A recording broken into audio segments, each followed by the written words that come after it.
Welcome to the Badaboom podcast. On today's episode, Troy talks with Wolfe Scott about what it's like to be a voice actor for Yu-Gi-Oh! And for Skyrim mods. Listen in to hear more. Hey Wolf, how's it going? It's good. How are you, my friend? Doing good. Thank you so much for coming on the podcast today. We've been friends kind of like here and there for like the last couple years, and it was crazy to me when I learned that like, oh, you also do voice acting, and you've done voice acting on some of my favorite TV shows and done characters that I was like, whoa, I know someone that's done that and is like pursuing like voice acting in itself. Like, what's it like to be a voice actor and work on such great shows? Yeah, yeah.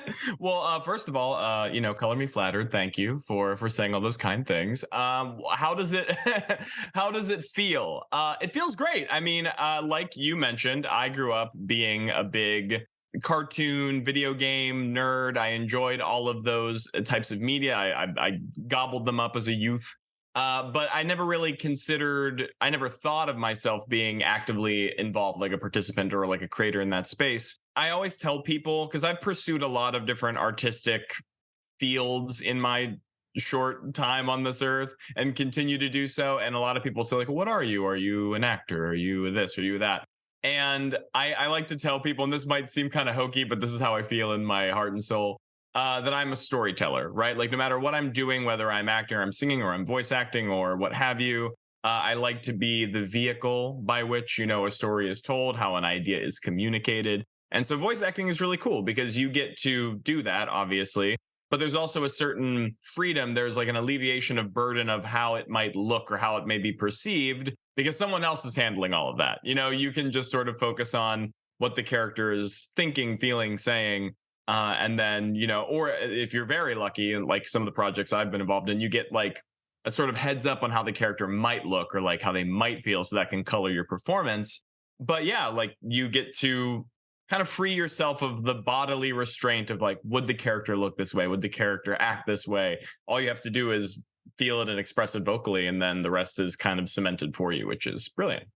Yeah, I was just thinking about that the other day. I was like, man, the people that play in like Invincible or like other animated shows like Justice League Unlimited, I'm like, man, did they cast the people and then draw it, or like did they draw and then cast it? I'm like, obviously they pick someone that's probably gonna like their voice fits the drawing and kind of vice versa. I know you've done a couple of characters for Yu-Gi-Oh.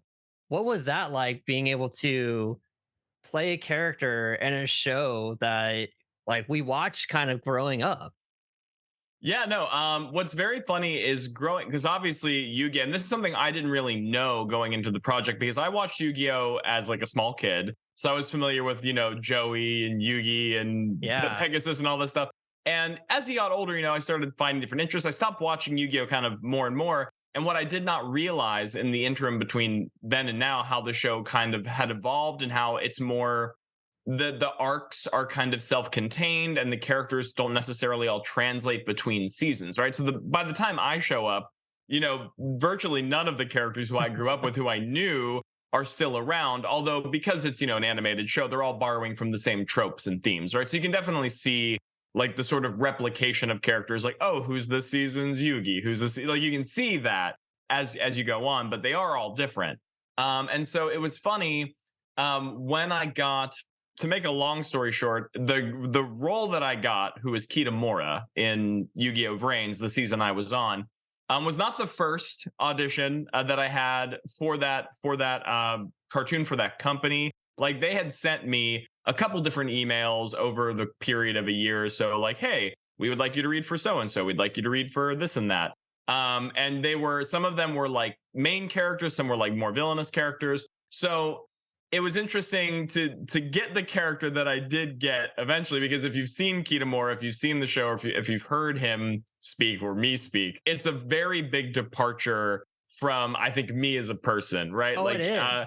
I mean, yeah, absolutely. And so it's just funny to like, because you have a certain perception of yourself and what kind of voice you could make or what kind of character you could do, and then to kind of experiment. I remember when I sent the audition in, I kind of did 3 different takes, and I was like, I named them slightly different. Like I was like Kitamura mad scientist, Kitamura, like bad boss, or like whatever like tone I was trying to get across with my read. And then I just sent it in and I said, hey, here's 3 different takes. Tell me which one you think is appropriate. If you want to, like cast me, cool. And they ended up going with the, if I'm remembering this correctly, the mad scientist variant of the read. And so yeah, to sort of it really changed my perception of like what my range could be as a voice actor. And I mean, I guess as an actor in general, because that voice and that character and that style of person and coming from me was a very sort of, I guess, like transcendental sort of out of body experience. Like, oh, like, okay, I can do that. Here I am. Yeah, I've heard the voice you did, and I was like, wait, that's not the guy I know, right? Because it's just like so different from what you sound like in day to day. Yeah, it's funny. I've taken a few like there are things about acting and voice acting, like all craft, right? Artistic craft in particular, that I feel is sort of intrinsic, right? Like there are certain people who just have an innate ability or an ear for certain things, and then some of it is learned and trained, right? And I think the best people have a fusion of both. And I definitely think that as I grew up, I was already like without thinking about it when I was, doing bits or skits or whatever, and then like eventually joining like a theater school program, I was already sort of toying with these ideas of like, oh, if I move certain, inflections of my voice into this part of my mouth, it makes this sound, or if I can, hold my palate in this way, it makes this sound. I was already kind of, unconsciously doing that. And then when I went to like training classes for voice acting, that ended up being like the whole beginning of our training was essentially like, oh, this is like nasal placement, this is like glottal placement, like these are the sounds they make. And so yeah, you to have that formally contextualized in your brain makes you far more aware of what you can actually do. Like I knew that I could make my voice sound different, but I didn't really know, quote unquote, like the locomotive science behind it. And then once you get it and you can sort of tap into it and tune it on, more readily, then things like Kitamura happens, where where it is such a drastic shift, because now I kind of have a better idea of like my tool and my instrument and like what I can do with it. Like when you find that spot where you're like, okay, I know what I'm doing and I know how people are kind of describing it. It's like a really cool feeling because it feels like you have a little bit more master of the craft and like all that stuff kind of clicks. Best case scenario. Best case scenario. And like it's clicked for you because like not only did you do stuff for like the show, you did some stuff for the video game, but you also did stuff for a video game that I'm sure tons of people have heard about. You've done stuff for Skyrim. Like what was that Yes. experience like getting to do stuff for Skyrim? Yeah. Well, I mean, Skyrim for that was a very much a labor of love and like a passion project for me. And it still is. I'm still doing it. Because growing up, I mean, I'm a huge fantasy nerd. I'm a huge Elder Scrolls guy. And I remember when I started getting into voice acting, I think this was after I booked Yu-Gi-Oh! I knew that in between me doing like formal gigs, I wanted to keep my, edge sharp and like keep doing things that I can put on my resume. And so I started auditioning for like independent projects and independent paid projects and things like that. And so I found a whole community of people, which I had not really realized existed because I unfortunately I don't get to game on my computer that much. It's really not tailored to that. But for those of you who do get to game on your computer and have like very nice rigs, if you play Skyrim, Elder Scrolls, any Elder Scrolls really, but especially Skyrim in the past couple of years, you will know there is a very flourishing community of modders who create their own content for the game, be it visual, audio, entire quest lines, entire different worlds you can go to. Like they really know their stuff. And I was so enamored with the idea of being in that world to some degree because of how big of a fan I was of it. So I started looking at auditioning for these independent projects, and I learned that there's also a sub community of this modding community who their whole focus is like we make actual characters that follow the main character through the storyline, who go on quests with them, who have biting quips and commentary and help them in their adventures. And I was like, oh, wouldn't that be sweet? Like I actually get to travel Skyrim and have opinions and like say things. So I auditioned for a couple of them, and I eventually ended up nailing the one that I'm currently still involved with, which is Nebura, an Altmer mercenary. So for those of you, yeah, about to say, Oh, um, for those of you who may need to have some of those words explained. So Nebra is the character's name. It is an Elvish word that means foreigner or outsider. And then Ultimate Mercenary. Ultimate is the high elves of the Elder Scrolls universe, and then mercenary. So Nebra, quite literally, is a mercenary, a high elf mercenary who uses this name that quantifies them as an outsider. But you can travel with him, and he is like very sassy and very disgruntled, and he has a dark, brooding past. But he's as all the good characters do. But it's very cool to be a part of that community, and also in the years since starting it, creating sort of like a Discord server around it for people to join and like talk about the character.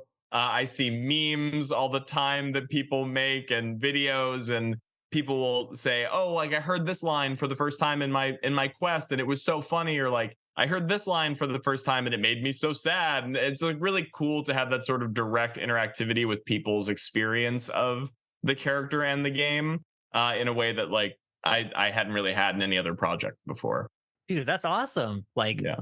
that's so great to be able to tell not only like a story through like voice acting, but when you're doing it for video games, it's letting users kind of like be a part of the story in such a high level that other mediums don't really give you. They're more part of the experience than ever before. And that's awesome that like your voice is like their guide through that experience in Skyrim. Yeah, it's the whole idea really, I think, even behind me getting into voice acting, right? I can trace it to a very specific moment. Me like starting was I was playing D&D with a bunch of my friends because once again I'm a fantasy nerd. I'm a D&D nerd. And because I'm the dungeon master, I create the narrative, I create the plots, I create all the other NPCs, the non-playable characters that my friends interact with. And because I'm a voice actor, to help differentiate the characters or sell the scene or whatever, I'll throw on like a brogue or an accent or a different affectation of speech. And one day, my friend Joe, like we were, playing a game together, and at the end of the session, he was like, "Oh, your voices are really cool. You should think about being a voice actor." And when someone says something that like that to you very offhandedly, I don't know if everyone does this, but I'm very quick to be like, "Not me. No, thank you, but not me." Like Yeah, yeah, you don't same. think it's within the realm of possibility of your life. But then I started thinking about it, and I was like, well, no. I mean, like you said, as we grew up, we had these experiences where we had these sort of connections and relationships with these characters in these mediums that had to have voices come from somewhere, right? Someone had to make them. So this is a feasible opportunity. This is like a real thing that can be done and can happen for people. Just like Nebra like became a thing for other people, right? Which is kind of a cool for full circle moment where I get to think like, oh, how I was affected by characters growing up, and playing video games or watching cartoons. Like now someone else gets to experience that relationship and that like evolution of the story and the experience, and I'm giving that to them, which is really cool. But yeah, I for the first time it really clicked that I was like, oh no, like this is something I can pursue. And I'm also in New York, which is the epicenter of all sorts of acting and opportunity. And then I started researching classes, in the city that I could take. I had no idea where to go or where to start, but I got like a couple of. I actually did luckily have a few friends I knew from my old theater program who had also been pursuing this. So I kind of tapped them on the shoulder and was like, "Hey, like, do you know anywhere I could take a Yeah. class?"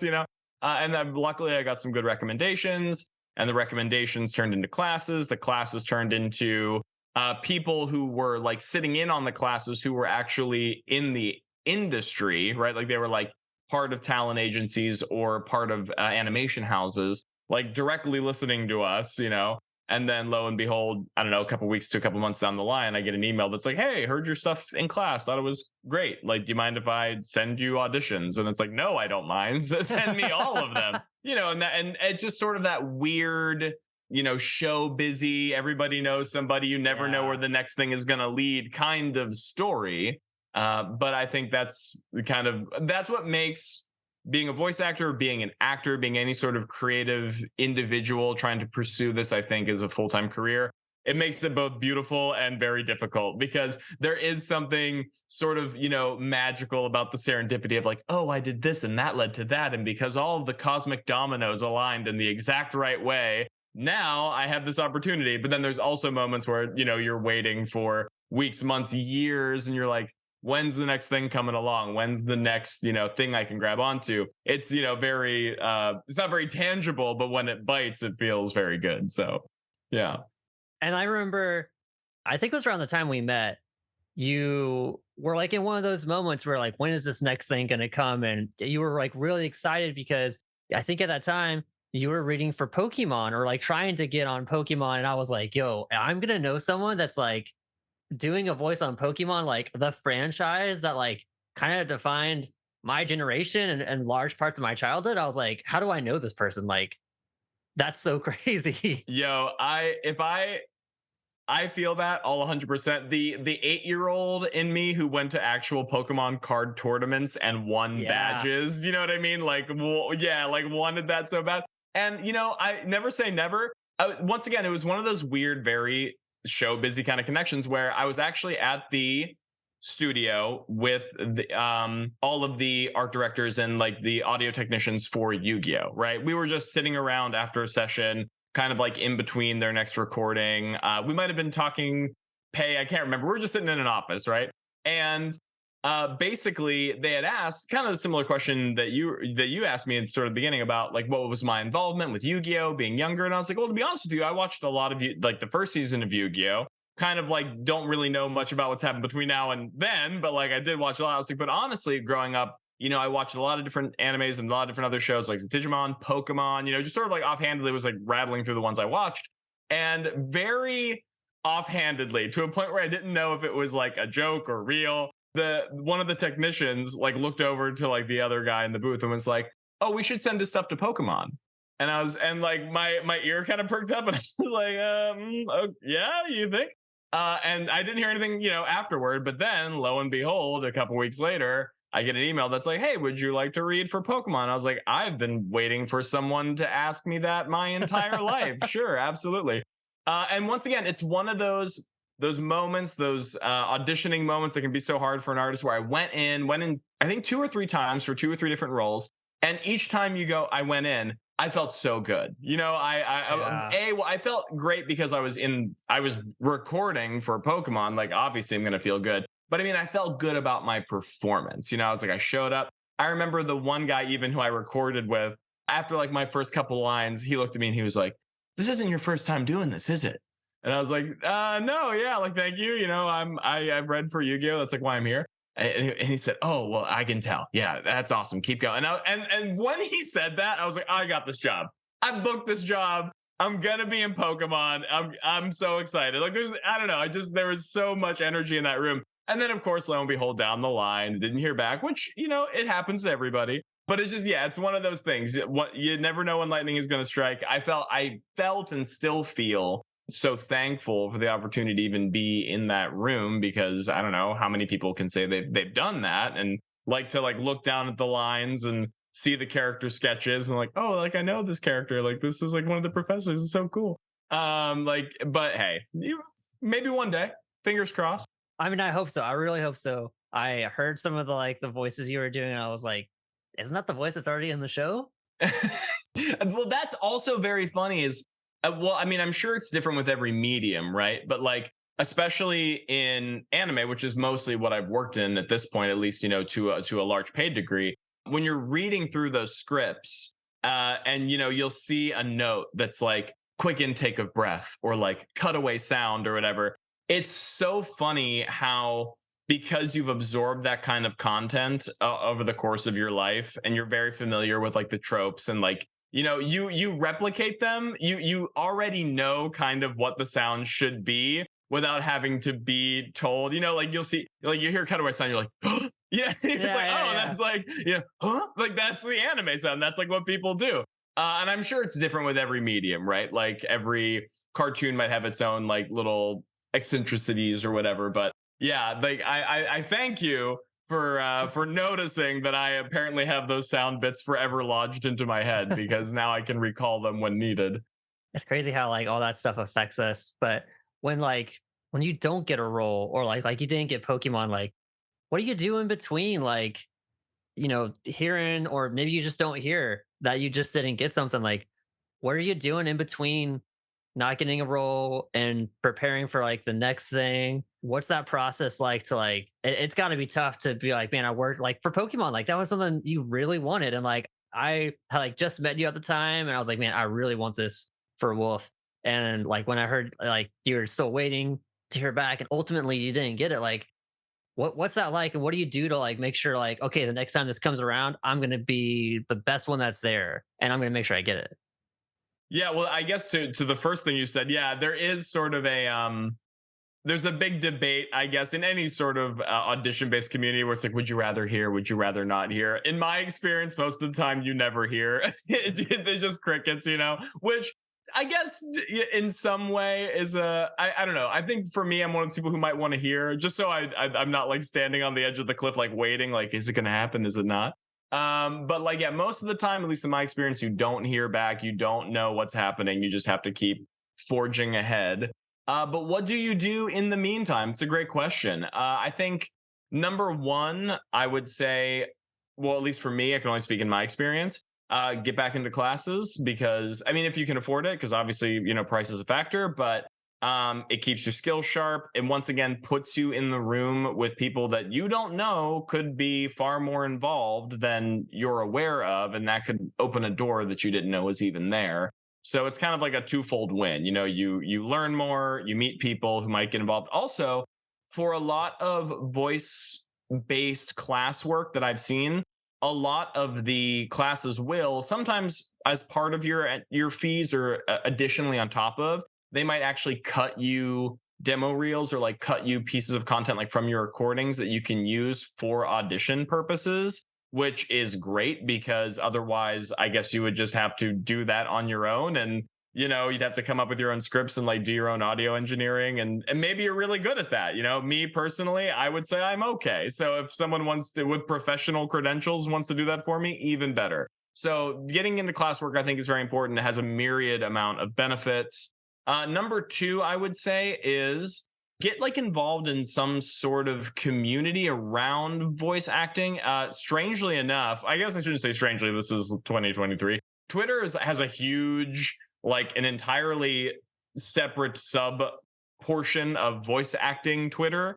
And people are constantly posting demo reels, or there was even a Discord for a while that was running around, like an accountability Discord that was like, hey, if you're here and you're part of the voice acting community, like keep us up to date on like what auditions you're sending for and like how many, so you can like keep in step. And also what I've noticed too is, and this is sort of nothing else, it's kind of a dovetailed point. I was going to say, search for independent projects. Obviously big name projects like Yu-Gi-Oh is awesome, but you might not always start there. And sometimes you have to build credentials and you have to build rep and you have to build a muscle, a reflex for doing this.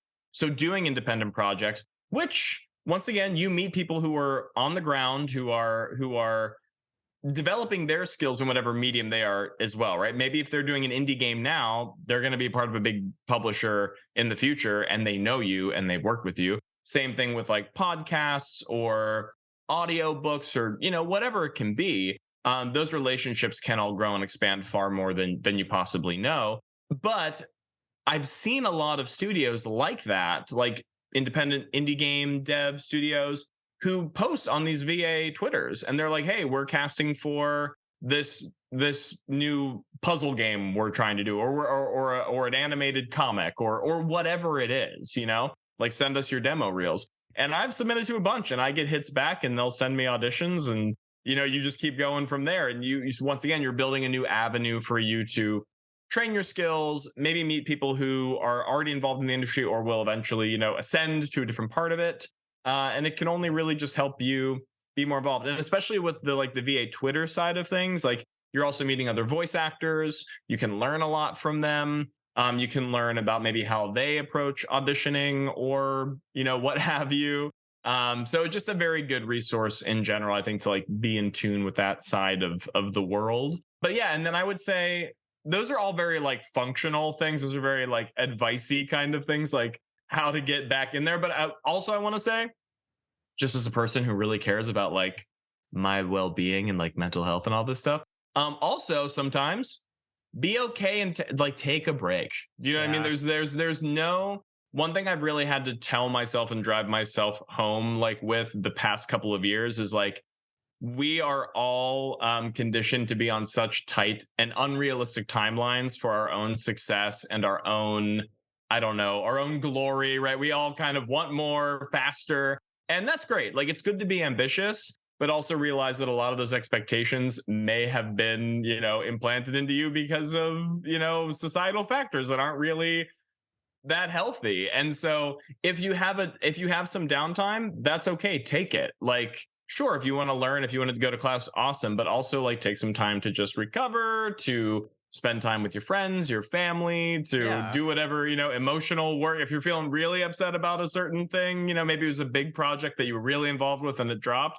Don't feel bad about feeling bad for it. Don't feel like, oh, I have to immediately jump back on the horse, have to grind. Like, okay, you'll have your time to grind, but for now, like, yeah, eat your Ben and Jerry's and vibe and like, get back to it when you can, because that's important too. I don't want to see anyone burn the candle out at both ends. Because once again, because I am more involved in these like spaces like via Twitter and stuff, you hear from people who are really going through it, and I feel for them because I've been there, I know that.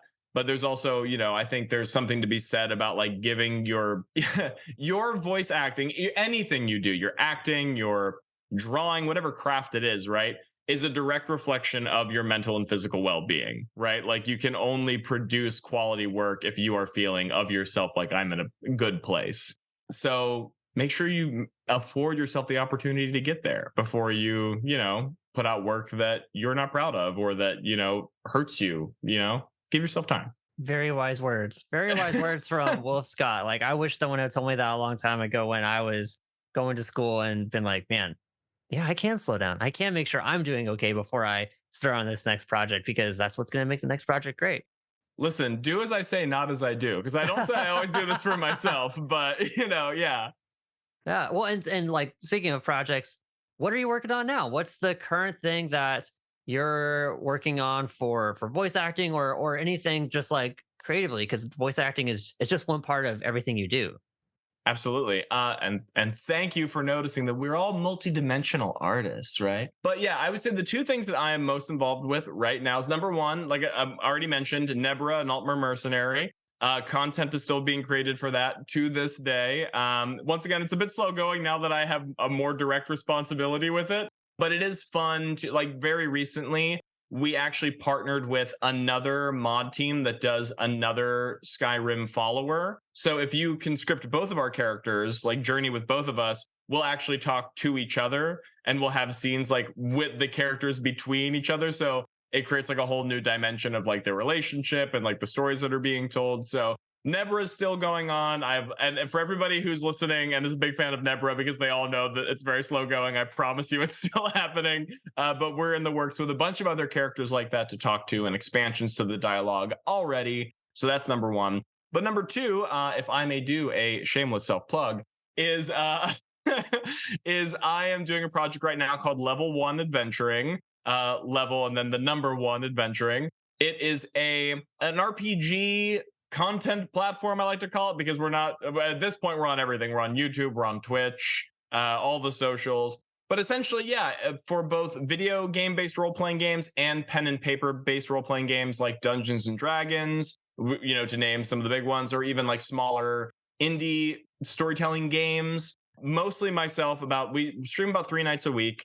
2 nights are dedicated solely to me, and then one night is usually a group project, usually the D&D campaign, where we are hosting and playing through actual plays of these various RPGs. And once again, because I am a voice actor and because I am dungeon mastering, you'll get to hear me do a lot of different voices, a lot of different affectations, a lot of different characters. And my friends as well are also throwing in their own interpretations of their characters. But yeah, I think it's obviously, as a person who grew up playing these games, it's really important for me that they get more visibility, and both the big ones, because obviously everyone knows D&D right now, but it's also been very rewarding to do some of the indie games and the solo games because like recently I did Firelights, which is a solo RPG by Fari RPGs, right? And like posted that I did a playthrough of it. And then the creator, once again, because the Twitter world is so small, like messaged me and said, "Hey, I saw your playthrough. Do you mind if I link it to like our landing page for the game?" I said, "No, absolutely, please do." So yeah, if you want to learn more about storytelling games, about game mastering, about or at least just enjoying fantastical or sci-fi adventures with a bunch of friends who are putting on funny voices, then I highly recommend that you check us out at Level One Adventuring on everything. We'd love to have you there. Awesome. Well, Wolf, it's been great catching up with you, talking about everything you've done with voice acting. You've done so many great things that are like just the projects that have been close to me in like my childhood. So, I think anybody that's a fan of like Yu-Gi-Oh, Pokemon, Skyrim, they already feel like they're connected to you since you've been a part of these and lent your voice to characters. But make sure you check out Level One Adventuring, and there's going to be some new things coming for Nebra and Skyrim, hopefully soon. And hopefully soon, as everyone will ask. And with that, bada boom. Bada boom. Thank you for listening to the Badaboom podcast. Keep the conversation going on Instagram, TikTok, and Twitter. Get in the comments on our YouTube channel and let us know what you'd like to hear next. And please subscribe to the podcast on Apple Podcasts, Spotify, and wherever you listen.